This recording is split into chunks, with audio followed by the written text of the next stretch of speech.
The Web Authentication API, WebAuthn, is an extension of Credential Management API that enables strong authentication with public key cryptography.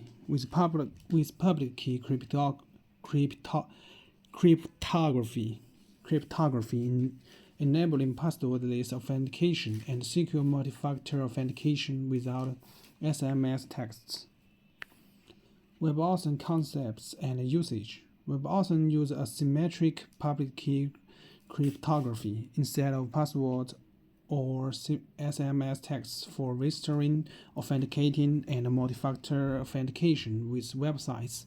This has some benefits. Protection against phishing. An attacker who creates a fake login website can't log in as the user because the signature changes with the origin of the website. Reduced impact of data breaches. Developers don't need to hash the public key, and if an attacker gets access to the public key used to verify the authentication, it can authenticate because it needs the private key. Invulnerable to password attacks. Some users might reuse passwords, and an attacker may obtain the user's password for another website, e.g., via a data breach. Also, text passwords are much easier for brute force than a digital signature. Many websites already have pages that allow users to register new accounts or log into an existing account, and WebAuthn acts as a replacement or enhancement for the authentication part of the system. It extends the Credential Management API, abstracting communication between the user agent and an authenticator and providing the following new functionality. When Navigator Credentials Create is used with the public key option, the user agent creates a new credentials via an authenticator, either for registering a new account or associating a new asymmetric key pair with an existing account. When registering a new account, these credentials are stored on the server, also referred to as a service or a relying party, and can be subsequently used to log a user in. The asymmetric key pair is stored in the authenticator, which can then be used to authenticate a user with a relying party, for example, during MFA. The authenticator may be embedded into the user agent, The authenticator may be embedded into the user agent, into an operating system such as Windows Hello, or it may be a physical token such as a USB or Bluetooth security key.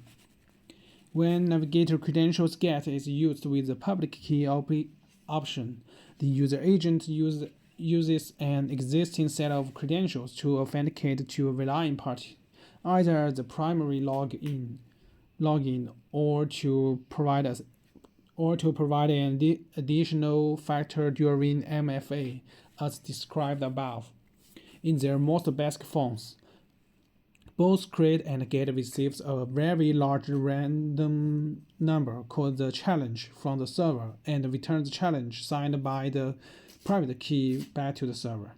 This proves to the server that a user has a private key required for authentication without revealing any secrets over the network.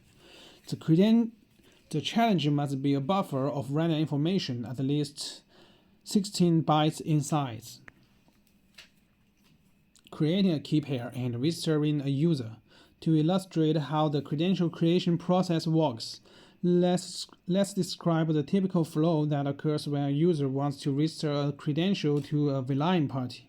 The relying party server sends user and the relying party information to the web app handling the registration process, along with the challenge. Using appropriate secure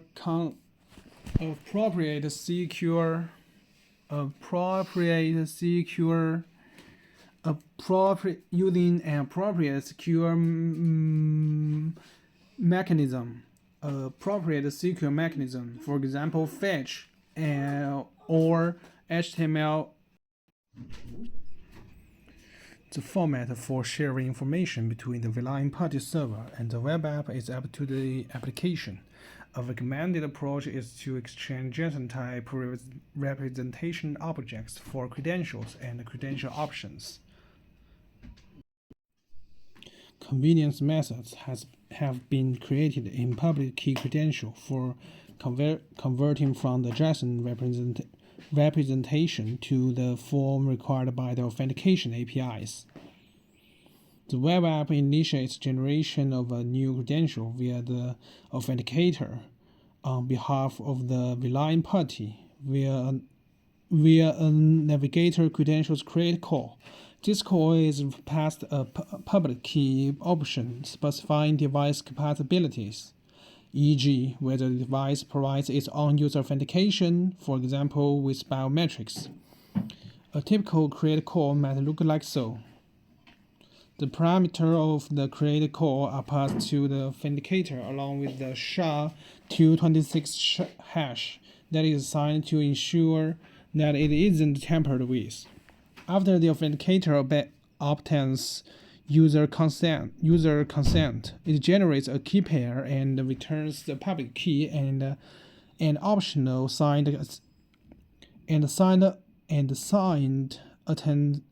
attestation to the web app. This is provided when the promise returned by the create call fulfills, in the form of a public key credential object instance. The public key credential response property contains the attestation information.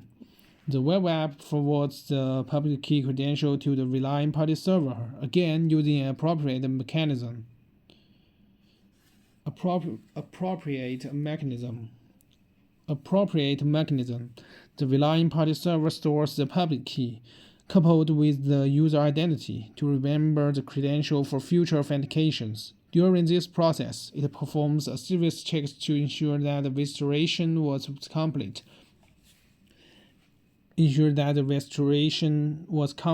And not tampered with. This includes verifying that the challenge is the same as the challenge that was sent, ensuring that the region was the region expected, validating that the signature and attestation are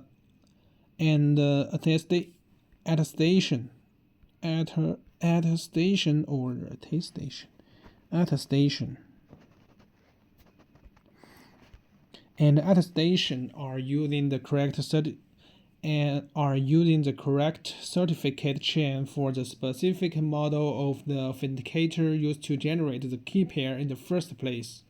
Warning: attestation provides a way for relying party to determine the provenance of an authenticator. Relying parties should not attempt to maintain a log list of authenticators. Authenticating user. After a user has registered with WebAuthn, they can authenticate with the service. The authentication flow looks similar to the registration flow. The main differences being that authentication: 1. Don't require user or relying party information. 2. Creates an assertion using the previously generated key pair for the service rather than the authenticator's key pair. A typical authentication flow is as follows. The relying party generates a challenge and sends it to the user agent using an appropriate secure mechanism, along with a list of relying party and user credentials.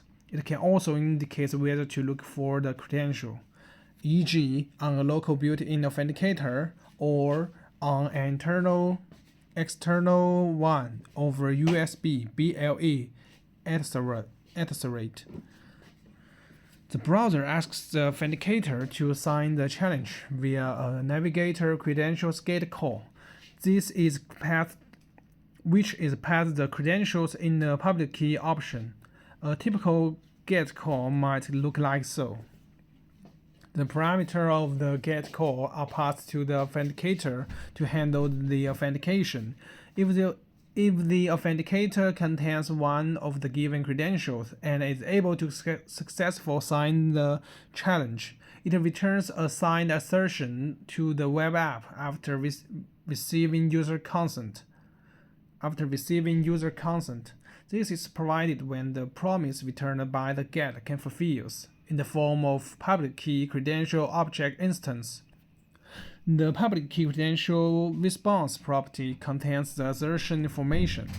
The web app forwards the signed assertion to the relying party server for the relying party to validate.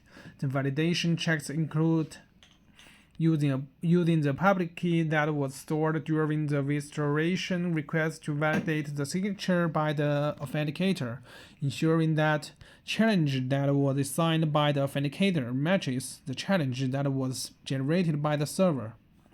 Checking that the relying party ID is one expected for the service. Once verified by the server, the authentication flow is considered successful. Discoverable credentials and conditional mediation. Discoverable credentials are retrieved from the authenticator discovered by the browser to offer as login options when the user is logging into a relying party web app. In contrast, non-discoverable credentials are provided by the relying party server for the browser to offer and login options. Discoverable credential IDs and associated metadata such as usernames and display names are stored in a client-side authenticator such as the browser password manager authenticator app or hardware solutions such as a YubiKey. Having this information available in the authenticator means that the user can log in conveniently without having to supply credentials, and the relying party doesn't have to provide a credential ID when asserting it, although it can do it if desired. If the credential is asserted by the RP, then the non-discoverable workflow is followed.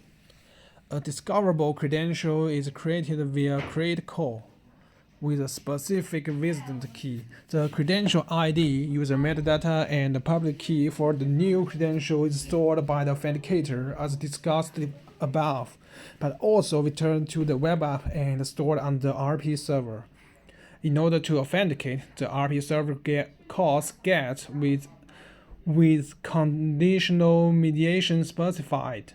That is mediation set to conditional and empty allow credentials list, meaning only discoverable credentials can be shown and a challenge.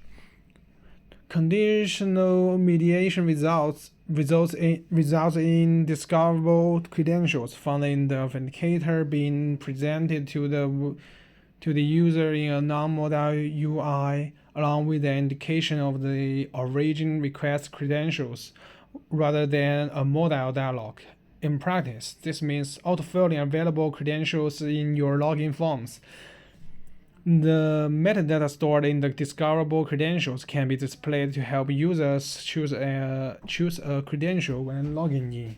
To display discoverable credentials in your login forms, you also need to include autocomplete WebAuthn on your form fields.